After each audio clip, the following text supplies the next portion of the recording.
आणि म्हणून 10वी 12वी नंतर आता बघा लगेच आम्हाला काहीतरी हे मिळेल, भ्रमात राहू नका. आणि दुसरं असं, आजपर्यंत अशी संकल्पना आहे की 10वी 12वी नंतर कॉलेजमध्ये आर्ट्स कॉमर्स सायन्स डॉक्टर वकील इंजिनियर किंवा मास्टर व्हायचं. आता नाही मित्रांनो, जरा शोधा तुम्ही, शोधा म्हणजे सापडेल. एवढी प्रचंड प्रचंड विश्व आहे की ज्यामध्ये तुम्हाला संशोधनामध्ये जाता येतं, अवकाश यंत्रामध्ये जाता येतं, शेतीमध्ये तर अरे बापरे कितीतरी क्षेत्र आहेत. या अन्न प्रक्रियेमध्ये आहे, अंश संशोधनामध्ये आहे, नाना तऱ्हेची क्षेत्र आहेत आपल्याला. तुम्ही त्याच्याकडे जावा. फक्त arts commerce science doctor engineer वकील वगैरे फक्त त्याच्यात अडून न बसता तुम्हाला ती क्षेत्र आणि त्यामध्ये आपल्याला प्रयत्न करावा लागेल. अगदी आता पाहायला गेलो तर आपण उद्योग क्षेत्र आहे, अवकाश संशोधन आहे, वाहन उद्योग निर्मिती आणि मेंटेनन्स आहे, बांधकाम दळणवळण, एक ना दोन असंख्य क्षेत्र आहेत की ज्या क्षेत्रामध्ये तुम्हाला आपलं अस्तित्व सिद्ध करणारा संधी उपलब्ध आहे.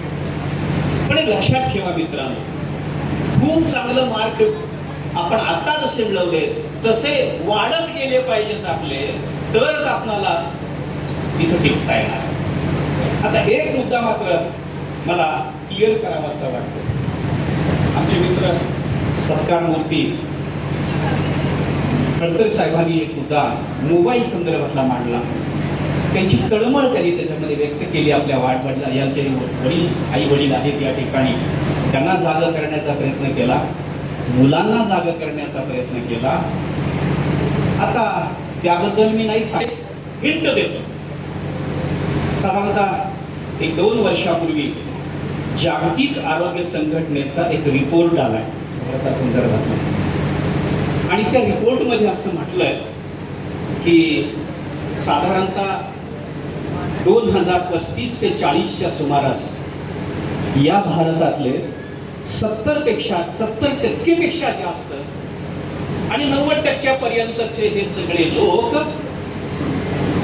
या मोबाईलचे व्यसनी होणार आहेत, ऍडिक्ट होणार आहेत, मोबाईलच्या ह्या सगळ्या तंत्राच्या आहारी जाणार आहेत, वेडे होणार आहेत. अक्षरशः आता झालेच बऱ्यापैकी, काय प्रश्न नाही. ही सुरुवात आहे, अजून 10 वर्ष अवधी आहे. 10 वर्षामध्ये तर सगळं आपलं देश पण वेड्यासारखा झाल्याशिवाय राहणार नाही. वास्तवता आहे की एवढं त्यांना आपल्याला ग्रासलेलं आहे, हा कॅन्सर लागलेला आहे आपल्याला.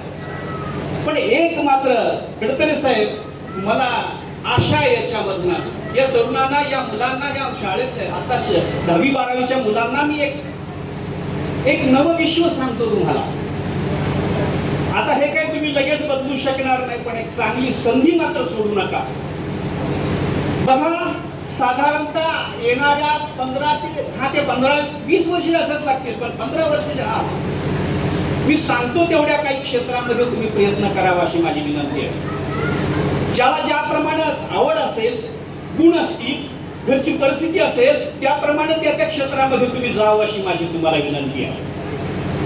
मग डॉक्टर व्हा, इंजिनियर व्हा, वकील व्हा, समाजसेवक व्हा. बघा कसं कसं आहे ते. आता काय होणार आहे, मोबाईल बघण्यामुळं डोळ्याचे प्रॉब्लेम निर्माण होणार आहे. डोळ्याच्या पडद्यावर, आपल्या पटलावरती, दृष्टीपटलावरती प्रॉब्लेम होणार आहे. त्यामुळं येणाऱ्या 10-15 वर्षात आपल्याला डोळ्याचे डॉक्टर नाही लागणार आहे ती. त्यामुळे तुम्ही जास्तीत जास्त डोळ्याला डॉक्टर होण्याचा प्रयत्न करावा अशी माझी विनंती आहे. डोळ्या डॉक्टर व्हा, संधी आहे चांगली. त्याच्यात जरा थोडं पुढे गेलो आपण तर ते बघितल्यामुळे त्यातनं जे अल्ट्राव्हाईट किरणं मिळतात, त्या किरणांचा आणि अन्य काही गोष्टींचा जो मेंदूवर परिणाम होतो, त्यामुळे काही दिवसांनी मेंदूमध्ये पाणी होण्याचं प्रमाण वाढणार आहे, वेळ लागायचं प्रमाण वाढणार आहे. त्या सगळ्या नसां अवघडून बसल्यामुळं, या असा अवघडून धरल्यामुळे काही वेळा काही खुर्ची पोरं करत अशीच जन्माला त्यास मला वाटतंय. असं बसल्यामुळं मणक्याचा प्रॉब्लेम होणार आहे. मणक्याचे, मेंदूचे डॉक्टर होण्याचा प्रयत्न करा.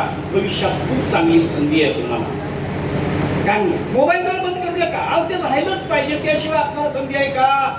नाही. लक्षात आलं का? बघा, अहो आणखी 15-20 वर्षामध्ये लोक एवढी येडी होणार आहेत. आज झोपत सुद्धा ती अशी करणार, झोपत सुद्धा हे करणार आहेत, वेड्यासारखी वागणार आहेत, लहान मुलापासून म्हाताऱ्यापर्यंतची स्थिती आहे. त्यामुळं प्रत्येक तालुक्यात किमान 1 किंवा 2 येड्याची हॉस्पिटल काढायची वेळ येणार आहे, असं जागतिक आरोग्य संघटनेने सांगितलंय बरं. आणि त्यात ही सगळी आमच्या वयाची सगळी जर तिथं भरती होणार आहे किंवा त्यांच्यावर उपचार करायला तुम्ही वेड्याचे डॉक्टर व्हा, मानसोपचार तज्ञ होण्याचा प्रयत्न करा. ती एखादी फॅकल्टी तुम्हाला मिळते का बघा, ती शिकण्याचा प्रयत्न करा, अशी माझी आपल्याला विनंती आहे मित्रांनो. त्याचा परिणाम आपल्या पोटावर होणार आहे, कारण हालचालच नाही, आम्ही ग्राउंडवर जातच नाही, आम्ही खेळतच नाही, आम्ही नुसता खेळ खेळतो, त्या मोबाईलवरचा गेम खेळतो, त्या गेम मध्ये आम्ही परतो झालं पटलं झालं. त्यामुळे त्या प्रत्यक्ष ग्राउंडवर जाऊन खेळून जे शरीर त्या अंगातनं घाम निघाला पाहिजे ते आता कमी झाल्यामुळे काय झालंय, त्या सगळ्या मेद वाढलेली आहे. हे सगळे आजार आणि सगळे आजाराचं मूळ पोट आहे, लक्षात आलं का? वेळच्या जेवण नाही, चांगलं जेवण तर नाहीच नाही. आता हे बघा, ज्याला त्या केटरर्स मध्ये आवड आहे त्यांनी वडापाव, पुरी भाजी किंवा ते काय ह्या सगळ्या आणि मॅगी, बर्गर, पिझ्झा असल्याचे हॉटेल्स काढायला हरकत नाही. भविष्यात संधी आहे, कारण त्याच्यावर लोक जगणार आहेत. आता इथनं पुढे भाकरी करायला बायकाच येणार नाही, किती वाजता आहे सगळं